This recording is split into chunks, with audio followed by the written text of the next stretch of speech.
دیشنه یک خوب دیم که نصف گوشتم او رفت، چنده ور هم پچیم که راده هم ور تو رفت. خودیم به 100,000 منت و گپ و سر صدا، یک زنم دویه بابام قول بیاوست به خدا.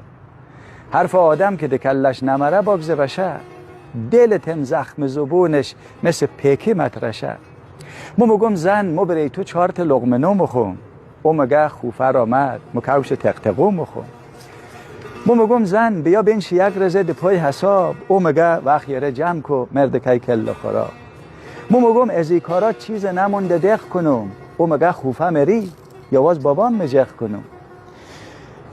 هنه چپ نگاش منه زید مرا پیش ننش مگه، مرا از سیر تا پیاز به مار دیوانش مگه.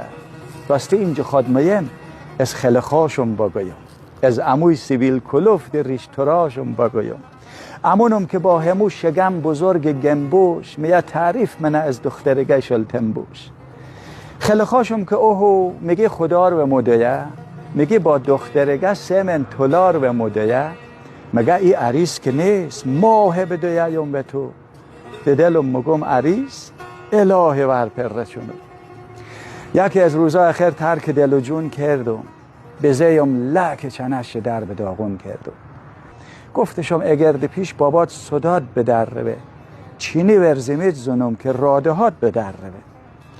مری هی نقشه برام جور منه هم که باخرش، مری هی مارت ورشور منه هم که باخرش. حال درست مگم دل بری ناجور مزنش، اما اینجا خادمایم اوم چینه پرزور مزنش. مثلا دینه غروب که هیچ سربهنه نداشت، گفت مقالی چمو خو مثل هموی خنه داداش.